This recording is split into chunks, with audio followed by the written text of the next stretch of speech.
ये सवाल Indian polity का एक अच्छा सवाल कहलाएगा। अच्छा सवाल क्यों कहलाएगा, आइए मैं बताता हूं। साथियों, हाल ही में तमिलनाडु की जो एम.के. स्टालिन सरकार चल रही है, मुख्यमंत्री एम.के. स्टालिन के नेतृत्व में जो सरकार चल रही है, उस सरकार ने हाल ही में क्या कहा है कि भाई हम जो है जो केंद्र सरकार, अभी मैंने क्या लाइन बोली, केंद्र सरकार, सेंट्रल गवर्नमेंट, उसको केंद्र सरकार नहीं कहेंगे। तो बोले भाई साहब क्या कहेंगे आप अगर केंद्र सरकार नहीं कहेंगे तो? बोले उसे हम कहेंगे संघ सरकार। अब आप पूछेंगे सर इसमें क्या फर्क पड़ रहा है, हमें तो एक जैसी फीलिंग आ रही है। अरे भैया बहुत फर्क पड़ रहा है। असल में भारत के न्यूज मीडिया हाउसेस हों या पत्रकार समूह के अंदर जो भी व्यक्ति प्रवक्ता बन के बैठे हों या फिर कहीं पर भी, इवन हम लोग भी जब पढ़ाते हैं तो हम पढ़ाते हैं राज्य सरकार और केंद्र सरकार। हमें ऐसा लगता है जैसे केंद्र सरकार कोई अलग एंटिटी है। मद्रास यानी कि अभी जो चेन्नई सरकार है या फिर ये समझिए कि तमिलनाडु जो सरकार है, इसने क्लियर कर दिया है सर ये सेंटर वेंटर कुछ नहीं होगा, अब होगा यूनियन गवर्नमेंट। तो हम जब भी कोई अपना रेफरेंस देंगे तो केंद्र के लिए केंद्र सरकार नहीं संघ सरकार देंगे। अब आप पूछेंगे इससे क्या फर्क पड़ जा रहा है sir? India that is Bharat, आप इंडिया कहिए भारत कहिए, क्या ही फर्क पड़ जा रहा है? भाई बहुत फर्क पड़ रहा है। यहां पे यही फर्क समझाने के लिए तो सवाल लेके आए हैं। असल में यह सवाल इतना ज्यादा चर्चित हो गया क्योंकि विभिन्न क्षेत्रों में यह सवाल पूछा जा चुका है, बहुत जबरदस्त इसकी चीजें हो चुकी हैं। संघ सरकार के बजाय केंद्र सरकार उपयोग करने की यहां पर क्या हुआ है, central government instead of union government क्या बनाया है ऑफिशियल लेटर्स के अंदर, आइए मैं आपको बताता हूं। ये स्टालिन है और स्टालिन ने क्या कहा है अब आपको मैं यहां पर बात बताता हूं। साथियों हुआ यह है कि भारत के आर्टिकल 1 में लिखा हुआ है यूनियन एंड इट्स टेरिटरी। होता क्या है कि भारत के, अच्छा मैं थोड़ी सी इसके बारे में आपको और बेसिक जानकारी बताऊंगा और इसके अंदर मैं आपको यह बात बताने के लिए एक छोटी सी जानकारी तलाश रहा हूं, अगर वो मिल जाए तो मैं आपको समझाऊंगा। हां जी, हुआ क्या है, सेंट्रल गवर्नमेंट जब हम शब्द यूज करते हैं तो होता क्या है कि जब कोई भी व्यक्ति यह कहता है केंद्र सरकार के लिए, सवाल को उल्टा लिख दिया गया था इसलिए मैं चेक कर रहा था कि सवाल में मिस्टेक है। हुआ क्या है, अब मैं आपको थोड़ा सा बताता हूं। होता क्या है, हम लोग जब यह कहते हैं कि भारत में संघ सरकार है तो असल में संघ सरकार का मीनिंग क्या होता है, इसको समझने के लिए आपको आर्टिकल नंबर 1 पढ़ना पड़ेगा। आर्टिकल नंबर 1 क्या कहता है जरा देखिए। आर्टिकल नंबर 1 कहता है यूनियन एंड इट्स टेरिटरी। लिखता क्या है, लिखता यह है कि India that is Bharat shall be A union of states, यानी कि केंद्र सरकार जिसे हम सेंट्रल गवर्नमेंट कह रहे हैं उसे हम केंद्र सरकार कहें क्यों, हमें उसे सीधा संघ सरकार कहना चाहिए। बोले क्यों भाई, इससे क्या फर्क पड़ जाएगा? बोले केंद्र सरकार कहने का मतलब यह होता है कि लगता है कि कोई अलग सरकार की बात कर रहे हैं आप। संघ सरकार का मतलब यह है कि हम अपनी मदद से बनी हुई सरकार की बात कर रहे हैं, क्योंकि आपको मालूम होना चाहिए कि असल में जो सरकार केंद्र में बैठी हुई है वो बनी तो तभी है ना जब सभी राज्य एक हुए, अदरवाइज उसका बनने का मतलब ही नहीं था।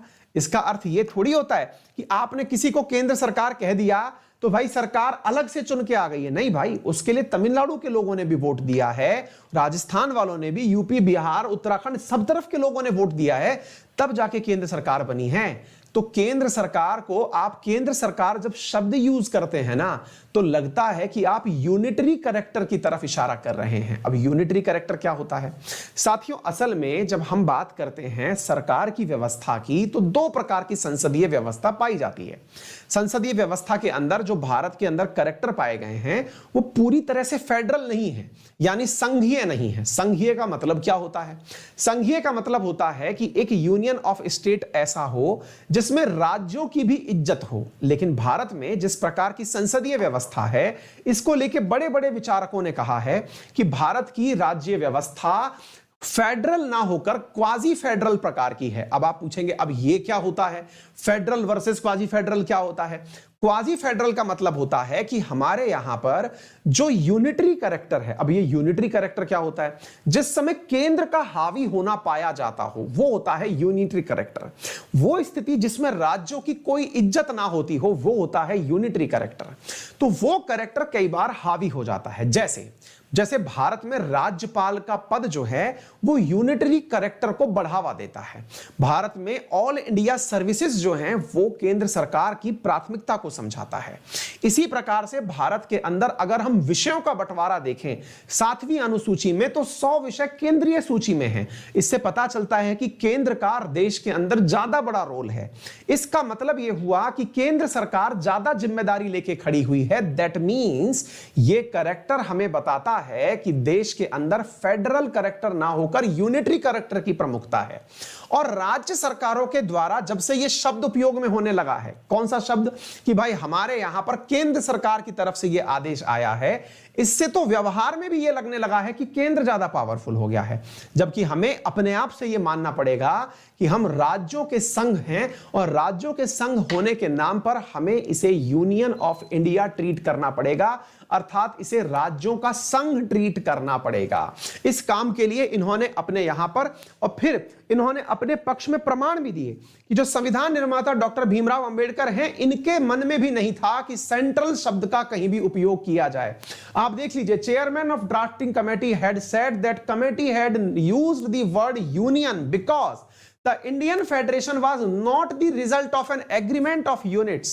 ऐसा नहीं है कि हम यहां पर जो शब्द है हम लोगों ने क्यों यूज किया, तो आप देखिए, the component unit had no freedom to secede from the federation. तो इंडिया के संविधान के अंदर भी हमने सेंटर शब्द कहीं यूज ही नहीं किया है, सेंट्रल गवर्नमेंट कहीं यूज ही नहीं किया है। तो हम आम बोलचाल की भाषा में इसे क्यों यूज करते हैं, इसको लेकर के यहां पर सारी बातें की गई हैं। तो word centre is not used in the constitution. The maker of constitution specifically discarded it, instead used the word of union। ठीक है ना। दो हमारा जो सेंटर शब्द है ये कहीं पर भी यूज नहीं किया गया है, आप इसे समझ लीजिएगा। अगर हम सेंटर शब्द यूज करते हैं तो फीलिंग ये आती है कि हम आज भी कॉलोनियल लीगेसी यानी अंग्रेजों के ही अधिकार में जी रहे हैं। हम इस शब्द का उपयोग नहीं करेंगे और ये आइडिया ऑफ फेडरलिज्म के खिलाफ है। ऐसा करते हुए इनके द्वारा यह कार्य किया गया है।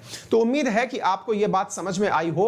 Union government has a unifying effect, that is why we are using union government not a central government. Clear हो गया। तो तमिलनाडु गवर्नमेंट ने स्टार्ट किया है शन the use of central government in its official communication and replace it with union government. यानी कि ये अब सेंट्रल कोर्सेज पढ़ना चाहते हैं तो मेरा रेफरल कोड अंकित 10 यूज करके